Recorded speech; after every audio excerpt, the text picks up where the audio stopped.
Hey, this is Geno Reynolds from The Real Opinion here at Days of the Dead in Chicago, here with Nancy herself from Nightmare on Elm Street, Heather Langenkamp. How are you this morning? I'm doing just great, Geno. Thank you. I want to start with an original Elm Street question. Now, it's come out, Wes Craven has said that he didn't plan on it being a franchise. Did you think that it was going to go on as long as it has? We really had no idea it was going to be so popular and become a franchise. At the very last day of shooting, though, when we were shooting our final scene where Freddy drives up in the car, we did a lot of endings, and I think at that moment the producer kind of hinted that this is something that might go on to a second, to be continued kind of story. And, people love comic books, they love serial television, and I think once you've created a character that everyone really takes interest in, you feel obligated to bring, further stories to people to entertain them with. Now, it was originally supposed to have a happy ending and kind of end, right? Yeah, I mean, the first script, the original script that we all got, it had definitely an ending that wraps up in a neat way with Nancy waking from her dream, or has she, kind of thing. And we always thought that was a perfectly fine ending. And like I said, we just started working with that concept of maybe it's not the end. Maybe she hasn't woken from her dream. Maybe Freddy still does exist. So those are the questions that we put at the end of the movie.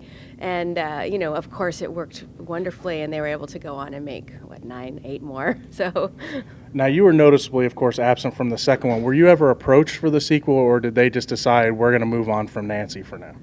Well, they always gave writers a chance to create these new ideas for the storyline, and the second movie really situated the horror in the house itself, in the Elm Street house, which made a lot of sense, I thought. And so when I thought, oh, that's the way they're going to go, the house is actually the thing that's, Freddy is contained within, that seemed perfectly logical, and I didn't think twice about it. But then when Wes Craven had the opportunity to write the third movie, he always thought Nancy was a really important part of the story and her battle with Freddy.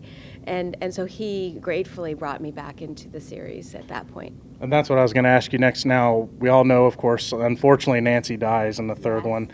Was that always planned, or did they actually plan on having you continue on?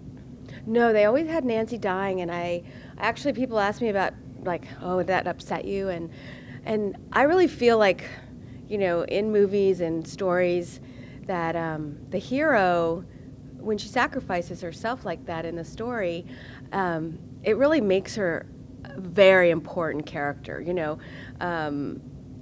Dying is actually really important in these movies, as you know. People really enjoy that, but it's really tough to watch a character die when she's become so beloved at that point, and she's gone through such a battle. You feel kind of robbed, and I just really like the fact that she's killed in the third one, because she really martyrs herself against Freddy for these kids, and that's what Nancy was really all about. Is you try to save others, but in the end you can only really save yourself, and she couldn't even do that. Now, of course, I believe it was part 6, Freddy's dead. They ended it, then they decided to do New Nightmare. Now, was New Nightmare always meant to be a one-shot, or was it supposed to be maybe the reboot of the franchise, which, of course, now has come later? I kind of think it was a one-shot. I don't think Wes was interested in being involved in another long serial, franchise. So I mean, he ended up going on to do Scream, which of course became another franchise. So, but I feel like it would have been hard to continue that storyline. I mean, we certainly could have, but I love the way it ends, and bringing Freddy into the real world was such a great, really new way of thinking about a horror movie, and it's one of my favorites of that decade because he was so innovative with the storyline. Now you've come out with your documentary, I Am Nancy. Can you tell us a little bit about that, and what was the reasoning behind doing the documentary? Well, I've been attending a lot of these conventions for now almost 25 years, and there's a certain amount of similarity, and you're going to these new cities and you're staying in very similar hotels, and I have to say I was getting a little bit disenchanted with not having a more creative thing to do when I was spending so much time traveling like this. So my sister-in-law and I decided, well, why don't we just take a camera crew along and turn the cameras back on the fans and really try to understand why this has been such a phenomenon why Freddie is so popular and why Nancy has never really emerged as a more kind of marketable hero. Like, there's a lot of heroes out there, and but Nancy's always been kind of second fiddle to Freddie, and it's something that I've been always, amused by, because to me she was always like such a really awesome character. So we asked fans that question, and they came up with amazing answers. I mean, answers that I never suspected in a million years started to come out of the interviews, and we put together a story that really just talks about how, sometimes the marketing world just doesn't quite come into sync with what people are really thinking and feeling about something. And it's really easy to market a Freddie doll, but the fans' real love for Nancy has really been there this whole time. And you can't always judge a successful character by like how many toys there are, how many dolls there are, how many posters there are, all those kinds of things. And then I meet a couple of fans who have a real intimate relationship with Nancy that you kind of know about when you meet certain fans, that they just really have identified with the character. And so I probe into their lives a little bit and try to figure out, when was it when this love for Nightmare on Elm Street happened. And then luckily Wes Craven and Robert Englund gave me interviews that I think are just like the best interviews they've ever given, because these guys are funny. I get to speak to them for over an hour, and I really try to bring out aspects of their character that maybe some of the fans have never seen before. So I Am Nancy's like a labor of love that I spent about 3 years making, and so I've been selling it online and actually really pleased with the response to it. Besides I Am Nancy, do you have any other future projects that you're working on?